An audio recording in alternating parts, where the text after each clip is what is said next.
لیکن آج کیا ہو رہا ہے؟ عورتیں اپنی مرضی سے بازار جا رہی ہیں اور ڈرتے سب ہیں. یہاں جتنے بیٹھے ہیں نا, کوئی ایسا نہیں ہوگا جو اپنی بیوی سے نہ ڈرتا ہو. ایک بار میں نے تقریر میں بیان کیا, میں اپنی بیوی کے ساتھ گیا ہوا تھا کانپور جلسے میں, لے گیا اور میں نے تقریر میں ایک مسئلہ بیان کر دیا. میں نے کہا کہ جس عورت کا شوہر اپنی بیوی کو اس کی مرضی کے مطابق, اس کے خرچے کے مطابق, اس کے اور اس کے بچوں کے خرچے کے مطابق پورا پیسہ نہ دیتا ہو, تو بیوی کو اجازت ہے کہ وہ اپنے شوہر کو بتائے بغیر اس کی تجوری میں سے, اس کے جیب میں سے, اس کی الماری میں سے, اس کو بتائے بغیر اتنا پیسہ لے سکتی ہے جتنے میں اس کا, اس کی بیوی, اس کا بچوں کا خرچہ چل جائے. شریعت کا مسئلہ ہے, لے سکتی ہے. میں نے مسئلہ تو بتا دیا, لیکن ریئیکشن سب سے پہلے میرا ہی ہوا. صبح ہو کے شیروانی کی جیب میں سے 10,000 روپے میرے ہی غائب ہو گئے. اس دن سے میں نے سوچا کہ بیوی کو لے جاؤں گا تو یہ مسئلہ نہیں بتاؤں گا, اور آج اس لیے بتلا رہا ہوں کیونکہ میری بیوی نہیں ہوئی. ہنس رہے ہیں آپ, مسئلہ مسئلے کی جگہ. تو میں نے اس سے پوچھا کہ تو نے کیوں نکالے؟ کہا آپ نے تو کل بتایا تھا, حدیث سنائی تھی. میں نے کہا میں نے تو ان کے لیے سنائی تھی جو خرچہ نہ دیتے ہو, میں تو دیتا ہوں پورا. بولی تو انگلی آپ نے پکڑی ہے تو ہم نے دامن پکڑ لیا, اس میں کیا, ناجائز فائدہ تو سب اٹھاتے ہیں, ضرورت تھی لے لی. تو میرے بھائیوں, عورتوں کے بارے میں بھی یاد رکھو.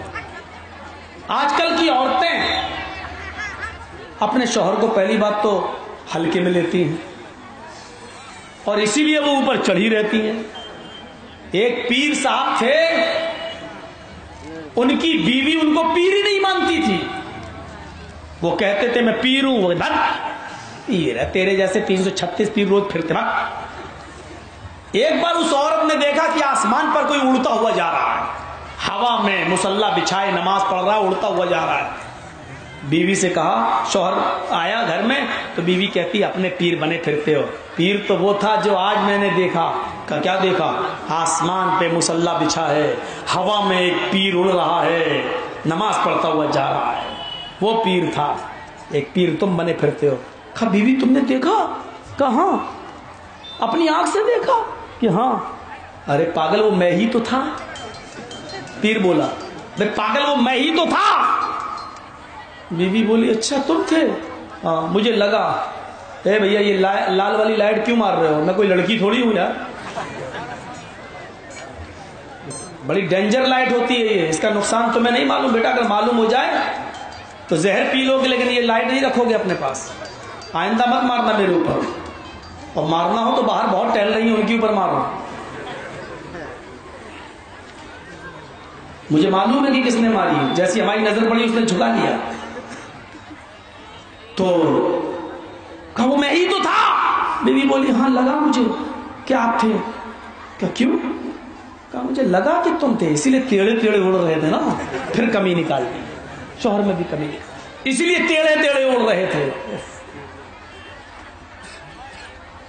بیوی کو بیوی کا پیار دو, گھر نہیں بگڑے گا. لیکن آزادی اتنی نہ دو کہ سبزی بھی وہی خریدیں, کپڑے بھی وہی خریدیں. کپڑا آپ کا کام ہے بیوی کو لانا. بیوی کیوں پہنے گی اپنی پسند کا کپڑا؟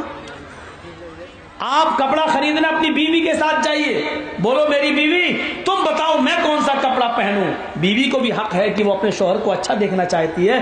اپنا کپڑا بیوی کی پسند سے خریدو, اور بیوی کا کپڑا اپنی پسند سے خریدو. یہ ہے سچی محبت.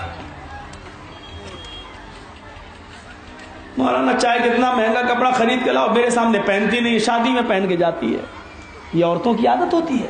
گھر میں رہیں گی بھنگن بن کر, شادیوں میں جائیں گی ہیما مالنی کی اماں بن کر. لپسٹک جس کلر کا کپڑا اسی کلر کی لپسٹک. ایسا لگتا ہے جیسے اپنے آدمی کا خون چوس کے آئی ہے. دیکھتے نا لال ہونٹ, ناخن دیکھو بڑے بڑے, لگتا ہے لڑائی ہوگی تو شوہر کو ڈونچے گی. یہ 40 دن سے زیادہ اگر ناخون آپ کے بڑھ گئے, زیر ناف شرمگاہ کے بال اگر آپ نے 40 دن کے اندر صاف نہیں کیے, یہ ایک مدت ہے ورنہ ہر ہفتے صاف کرنا چاہیے.